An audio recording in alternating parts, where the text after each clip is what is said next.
नमस्कार, मैं मंजीत सिंह। आप देख रहे हैं AKB न्यूज़। आज की बड़ी खबर।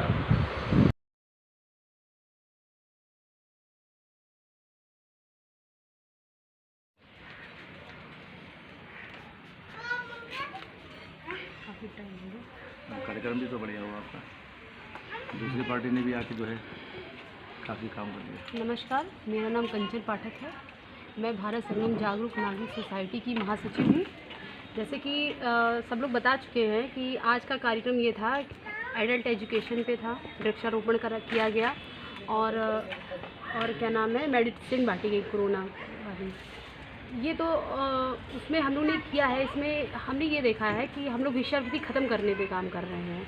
उसमें हम लोग हनुमान सेतु पे ही काम करते हैं मेन, लेकिन उसमें से हम लोग ने कुछ लोगों को छांटा है कि हाँ, हम उनके एजुकेशन पे ध्यान देंगे, पढ़ाएंगे लिखाएंगे और उनको इस लायक बनाएंगे कि वो आगे चल के एक सभ्य नागरिक बन सकें। उसी पे हमारी टीम काम कर रही है। अध्यक्ष जी के मार्गदर्शन में हम लोग काम करते हैं। जो उनका निर्णय होता है उस हिसाब से हम लोग मीटिंग करते हैं कि हाँ भाई, अब स्टेप बाय स्टेप हमने काम शुरू किया। सबसे पहले हमने इस पे किया, भिक्षुकों को पहले हम लोगों ने वस्त्र बांटे हैं। फिर वहाँ पे समझ में आया हमको कि इनको कपड़े और खाने की ज़रूरत नहीं है, ये लोग बीमार हैं, यहाँ पे इन लोगों की बीमारी ख़त्म करनी है। तो हमने मेडिकल कैंप लगवाए। मेडिकल कैंप लगाने के बाद हमें और समस्याएं समझ में आई कि वो लोग मानसिक रोगी हैं, यहाँ से कई अपराध जन्म ले रहे हैं। तो इसलिए हम सरकार से यही मांग करेंगे आगे चल के हमारी टीम कि ये भिक्षावृत्ति एक संगीन अपराध के रूप में इसके ऊपर कोई कानून बने। इसके लिए हम लोग मतलब पेपर वर्क भी कर रहे हैं कि हम आगे इस पे कहेंगे कि भिक्षावृत्ति कम से कम उत्तर प्रदेश से इसको ख़त्म किया जाए। इस पर मतलब कानूनन रोक लगाई जाए। कोई भी व्यक्ति भिक्षा के रूप में अगर किसी से मांगता है तो उसको पैसे ना दें, उसको उसकी हेल्प करें, उनसे पूछे कि आपको क्या चाहिए और मतलब उसको नीड जो उसकी आवश्यकताएं हैं उसकी पूरी करने दीजिए। जैसे हमें उसको कपड़े दीजिए, उसको मेडिकल सुविधाएं दीजिए या उसको शिक्षा की सुविधाएं दीजिए, लेकिन उसको पैसे मत दीजिए। जिस दिन ये हम लोग पैसे नहीं देंगे उस दिन से ये जो भिक्षावृत्ति वो ख़त्म होने लगेगी और काफ़ी चीज़ें उसका जो उसके संबंधित जुड़े हुए अपराध हैं वो ख़त्म होंगे।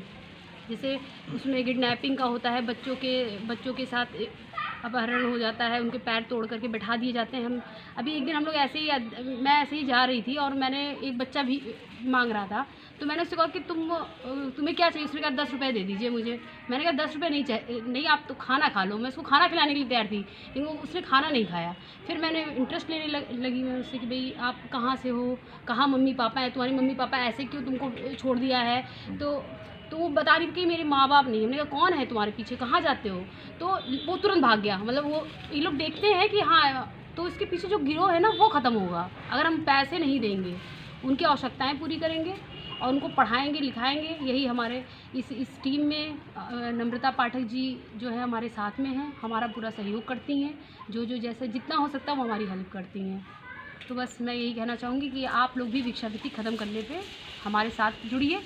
किसी भी व्यक्ति को पैसे मत दीजिए, उनको पैसे की कोई आवश्यकता नहीं है। हमने हनुमान सेतु पर खुद देखा है कि पैसे की किसी को कोई दिक्कत नहीं है। वहाँ काम चोरी है, सबसे बड़ी बात है काम चोरी है, काम चोरी हटानी है।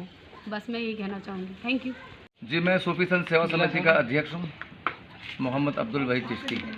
आज मुझे कंचन जी ने यहाँ पर बुलवाया। हमारे Manish Tiwari ji advocate high court जो हैं उन्होंने बुलवाया।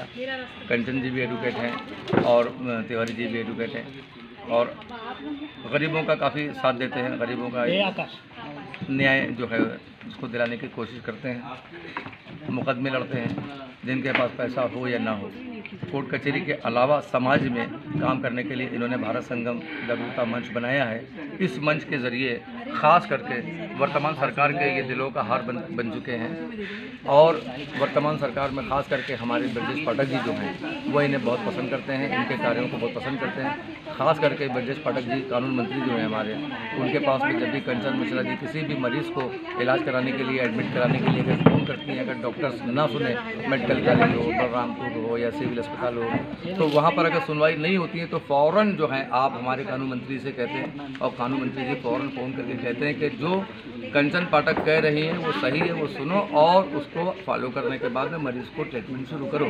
तो ये सारी बातें देखने के बाद में मैं भी इनके साथ में जुड़ गया इनका कार्यक्रम जगह जगह हो रहे हैं और इन्होंने कोरोना काल में घर घर जाके दवाएं पहुंचाई, घर घर जाके इन्होंने खाना पहुंचाया। समाज के बीच में ये एक नया उभरता हुआ चेहरा जो है बहुत ही अच्छा चौधरी के चांद की तरह काम कर रहा है और इनको शौक़ है इनके फादर के रास्ते पर चलने का। इनके फादर भी जो है इसी तरीके से काम किया करते थे, लोगों के बीच में जाकर जो है गरीबों की मदद करना, उनको पढ़ाना, उनको लिखाना। उसी तरीके का उनकी बेटी जो है स्वर्गीय वो तो हो गए, लेकिन उनकी बेटी कंचन जो है ये काम कर रही हैं और इनके कामों से हम भी खुश हैं, हमारी सोसाइटी भी खुश है और हमारे समाज के लोग, खास करके मुस्लिम समाज के लोग भी बहुत खुश हैं, क्योंकि कंचन जी के और मनीष तिवारी जी के दिलों में जो है ये हिंदू, मुस्लिम, सिख, ईसाई का ऐसा कोई भेदभाव नहीं है और ये लोग चाहते हैं कि किसी की भी बीमारी ख़त्म हो और उनके कामों के लगकर उनके काम को पूरा कराया जाए, चाहे वो अदालत का हो, चाहे वकालत का हो, चाहे अस्पताल का हो। इस तरीके से इस मंच से मैं ये कहना चाहूँगा कि ज़्यादा से ज़्यादा लोग जुड़ें और मनीष तिवारी जी के और कंचन पाठक जी के जो है हाथों को मजबूत करें और इनको जो है ज़्यादा से ज़्यादा आगे बढ़ाने की कोशिश करें और इनको अपने पास बुलाकर अपने बचे हुए कामों को पूरा कराएं।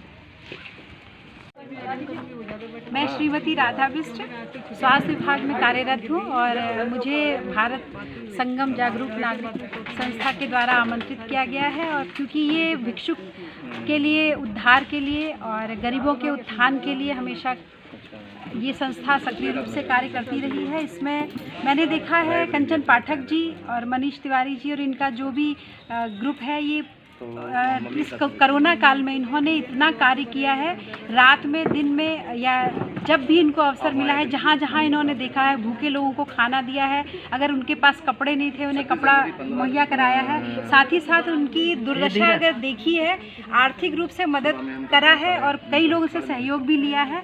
उसके साथ ही साथ इन्होंने उसके स्वास्थ्य में बहुत अच्छा कार्य करती है। किसी भी व्यक्ति का ऑपरेशन कराना हो जिसका कोई वारिस ना हो, ऐसे लोगों को ये जा कर के ले जाती हैं और इसमें इनको बहुत ही जद्दोजहद करनी पड़ती है। कहीं एम्बुलेंस नहीं मिल रही है, कहीं पर इनको वहाँ पर अंदर एंट्री नहीं मिल रही है, तो इन्हें अपना परिचय देना पड़ता है या किसी भी बड़े अधिकारी जो इनको सपोर्ट कर सके उनके नाम से जो है वहाँ जाना पड़ता है। तो मैं ये चाहती हूँ कि ये संस्था इतना गरीबों के लिए इतना अच्छा कार्य करी, ज़रूरतमंदों के लिए इतना अच्छा कार्य करी, तो चाहे सरकार हो या हमारी संस्थाएं हो या हमारे हॉस्पिटल, जहाँ भी इनको आवश्यकता हो, इनका एक अपना कार्ड बना दें और बनाने के साथ इनको आसानी से जो इस कार्य की सेवा भाव कार्य से करते हैं तो उसमें पूरा सहयोग दें। और मैं ये चाहूँगी और मेरा पूरा सहयोग इस संस्थान को और कंचन पाठक जी को हमेशा रहा है और रहेगा।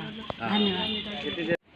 मैं गीता जायसवाल जोटे, लखनऊ हाईकोर्ट। मैं भारत संगम सोसाइटी में जुड़ी हुई हूँ लगभग 2 साल से और जो इनके कार्य हैं जो अभी तक इन्होंने किए हैं बहुत ही सराहनीय हैं और आगे चल के भी मैं चाहती हूँ और ये लोग पूरा प्रयास भी कर रहे हैं कि ये बहुत अच्छा काम कर रही है। खास भिक्षुकों के लिए, गरीबों की मदद के लिए, बीमारी के लिए, सभी कुछ के लिए बहुत अच्छा काम कर रही है। जो ये प्रोग्राम करती हैं, जो अभी तक कार्यरत है, ये इसमें इनका बहुत अच्छा योगदान रहा है और आगे हम लोग कोशिश करेंगे, ये प्रयास करेंगे कि जो है अच्छे आगे से करके जो इनके उद्देश्य हैं उसमें पूर्ति हो और आगे हम लोगों का ये सोसाइटी का काफ़ी नाम हो, यूपी में ही नहीं बल्कि और पूरे भारत में इनका नाम हो। और मैं बहुत आभार व्यक्त करती हूँ भारत संगम सोसाइटी की ओर। मेरा नाम रमा टेंडर है, मैं हनुमान सेतु मंदिर के पास रहती हूँ और मैं कंचन मैडम के साथ काफ़ी दिन से जुड़ी हुई हूँ। मतलब हमारे यहाँ जो भी पेशेंट होते हैं नहीं चल पाते हैं या बहुत लाचार होते हैं, उनके लिए हम लोग एम्बुलेंस बुलाते हैं। अगर हमारे से नहीं एम्बुलेंस मिलती है तो मैं मैडम को फोन करती हूँ, मैडम हमारे एम्बुलेंस बुला के जो भी हमारे लिए सुविधा होती है वो मरीजों को सुविधा देते हैं। इसके अलावा जैसे बच्चे हैं भिक्षावृत्ति वाले तो उनको हम लोग कुछ देते नहीं, पैसे वगैरह नहीं देते हैं, उसके एवरेज में जैसे बिस्किट है, खाना है, ये चीज़ें दे देते हैं। और बच्चों के पढ़ाने के उद्देश्य में ये है कि मतलब बच्चे हमारे पढ़ें, अच्छी शिक्षा पाएँ, इसके लिए मतलब एक जो है लोग एक सोसाइटी बनाते हैं कि बच्चे पढ़ लिख जाएँ और अच्छे से रहें। जिनके पास रहने को नहीं है उनकी रहने की व्यवस्था करा देते हैं, कपड़ों वगैरह की व्यवस्था करा देते हैं। यही हम लोगों का एक उद्देश्य है हमारी भारत संगम सोसाइटी का। ऐसे ही ताज़ा खबर देखने के लिए हमारे चैनल को सब्सक्राइब, लाइक एंड शेयर करें।